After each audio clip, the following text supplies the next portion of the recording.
Welcome to another 3 True Scary Stories from Reddit. Before we begin, I would like to say that the links to the stories will be in the description below if you want to read along with me. Also, there will be a link to a photo of a bunk bed for story number 2. Also, there's going to be a link to a kick spark for story number 3 if you would like to see what that is. With that being said, let's begin. Number 1. This happened when I was about 7 years old in the 90s. I'm a guy to clarify. I had made a new friend who was a bit odd. Like, he would chew on a live worm, then open his mouth to show it wriggling about in pieces, and then eat it. Or remove a snail's shell without killing it. Or eating the dehydrated flavoring from ramen noodle packets and saying it's spaceman food. I invited him over to my house to see my room and what stuff I had. But then he wanted to take me to his place, so I said I would get changed because it's really hot. Back then, I had a weird habit of wearing swimming trunks when it was hot. I guess it felt cooler than wearing shorts to me, although I didn't wear underwear, because I figured you don't wear underwear when you go swimming, so you don't wear them any other time you wear swimming trunks either. My friend noticed I was wearing swimming trunks and asked why, and I explained. I also said I wasn't wearing underwear because I thought it was funny. He looked shocked and wanted to know why. I explained, and he looked at me like I told him my dad was Hulk Hogan or something, and he wouldn't drop it the whole time we walked to his place. When we arrived, the house looked normal enough until we went inside. The smell hit me immediately. That stale, damp smell, combined with dog piss and shit. I also noticed that there was no carpets, and the floorboards were rotten. We head into the living room, and it's full of people. 5 or so teenagers, much older than us. I'm guessing his siblings, and I'm guessing their mother, who was sat in the corner knitting. She was probably in her 50s. My friend introduced me, and everyone kind of nodded in my direction. I noticed a girl trying to stuff a handful of cigarettes into her mouth, and one of the boys lit them for her, and everyone was laughing when she choked after one puff. I was in shock, because I was raised knowing kids are not allowed to smoke, so I immediately looked at the mother to see her reaction. But she didn't even react, just kept knitting while looking down. Next, my friend announces that I'm not wearing underwear, and the eldest boy, I'm guessing between the ages of 13 and 16, explodes with shock and excitement and says, "What? Show me." I got scared and said I'm wearing underwear, hoping that they'd drop it. But they all got interested and cornered me, and kept telling me to just pull them down so we can see. And I said I want to go home, but they said no, I can't go until I show them. And he pulled out a Swiss Army knife and had this grin on his face. I looked at their mother thinking, isn't she going to tell them to stop? But she just kept knitting. My friend was supporting them, so I realized I had to rely on myself to get out of the situation. I looked around for a way to escape. One of them was blocking the door we came in, but I saw there was another door leading further into the house, so I darted for it before anyone can get in front of it, hoping I'd find a back door. Thankfully I did, and it was unlocked, so I exploded out of it. They had a dog there that started barking at me, so I ran to the short chain link fence and pretty much leaped over with all the adrenaline going through me, and looked back, but none of them were chasing me. I got home and was still hyped up, but thought I'd best not let my mom know what went on. I never spoke to my friend or saw him after that.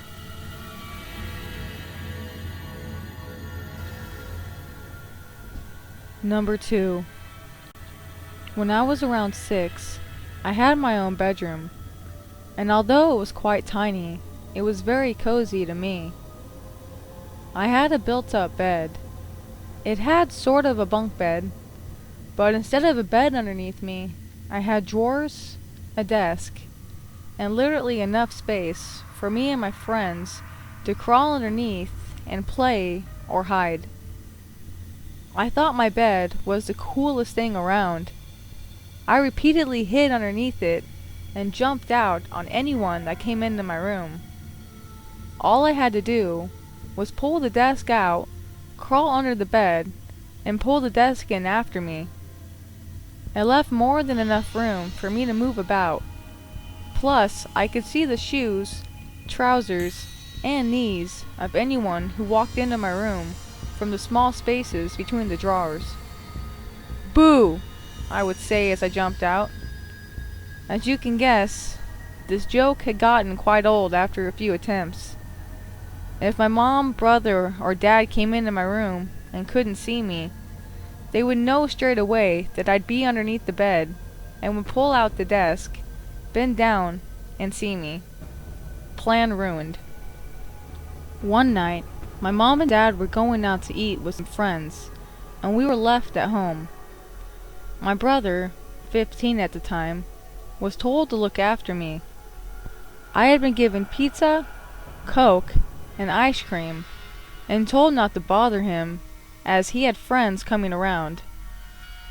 Naturally, I was playing Barbies in my hiding place, feeling pretty happy with myself while stuffing my face with pizza. I heard my brother say that he will be back in a bit, and the door closed. Whatever. I wasn't bothered at all. I carried on playing with my Barbies. I'm not sure how much time had passed, but I heard the door open and heard people talking. A few minutes later, I saw from between the drawers the door open and a pair of legs walk in. "Amanda, it's your dad here. Hello?" I was just about to pop out and yell again when I noticed a few things. When I had hugged my dad goodbye earlier, he was all dressed up.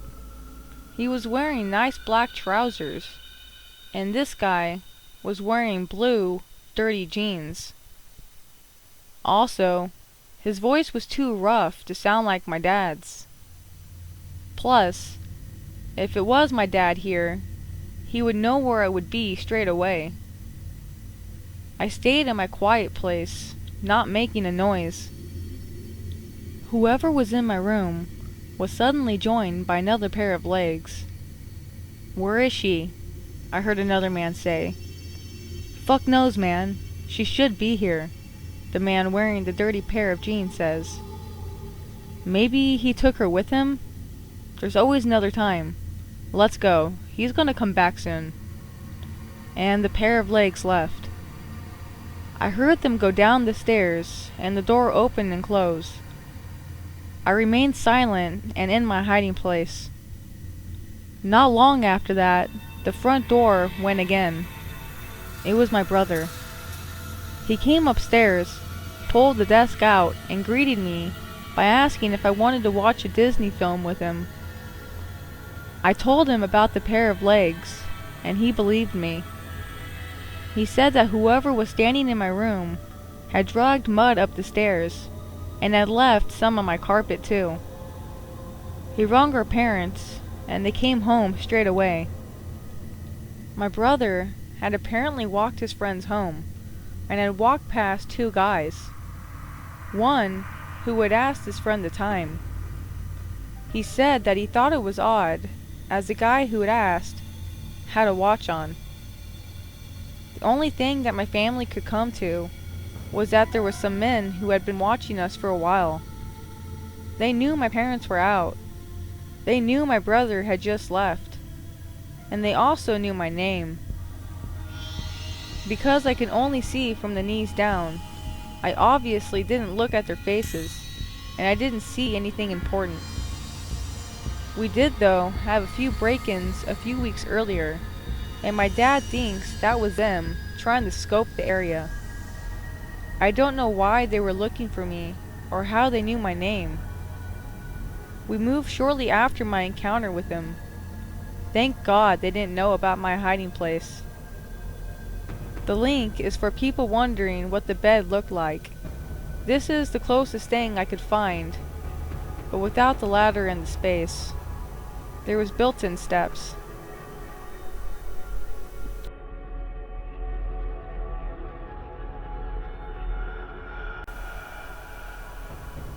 Number 3. I realize some people will question if this is true or not, and I can understand that.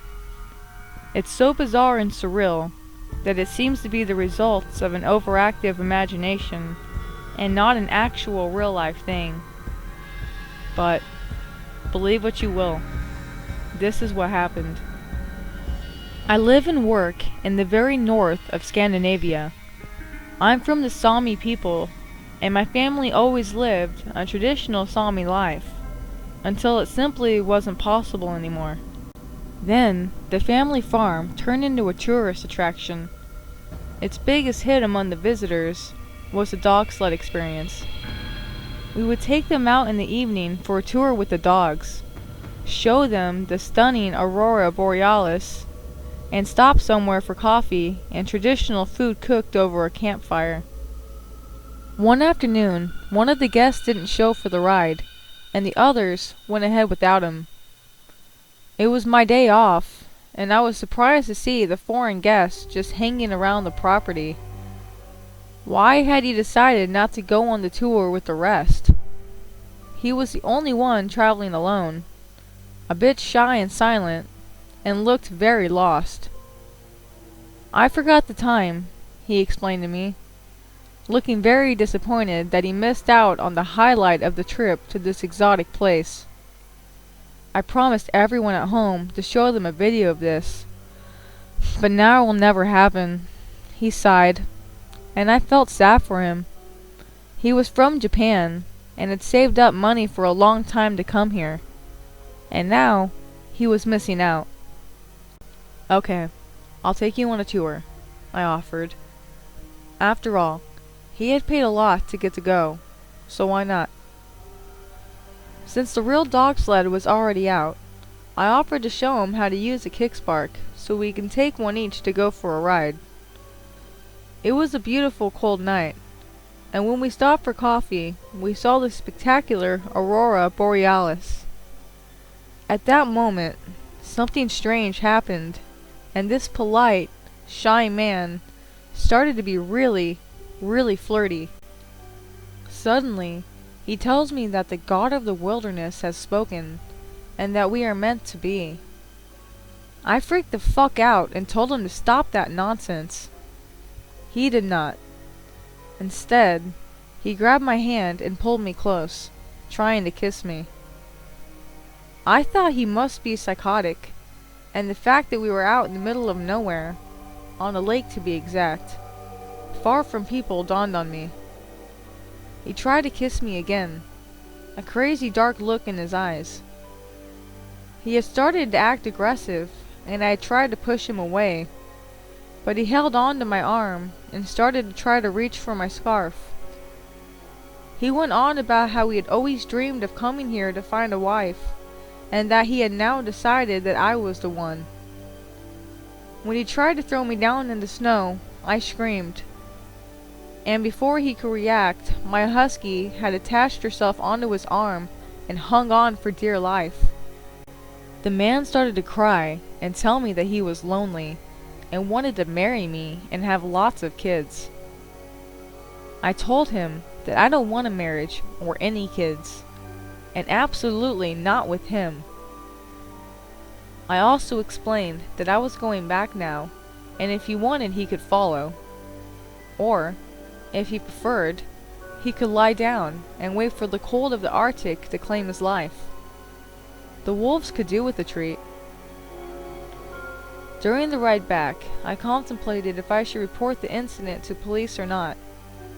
You need to realize that the police in the area are pretty much non-existent, and something like this would not conjure much attention from anyone, so I didn't.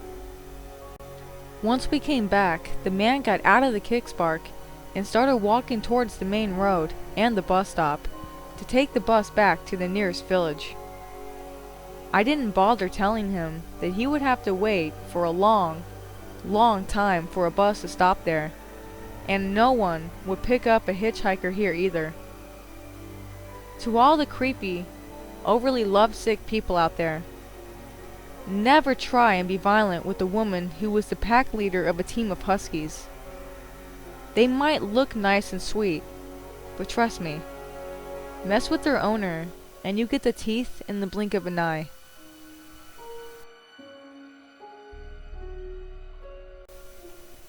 Thanks for listening to another 3 True Scary Stories from Reddit. Remember, if you liked this video, make sure to leave a thumbs up and also subscribe for future content. I really hope the audio to this video was a little bit better. If it isn't, just let me know in the comments and I'll know not to use what I used this time. Until next time though, have a great day everybody, and as always, stay safe.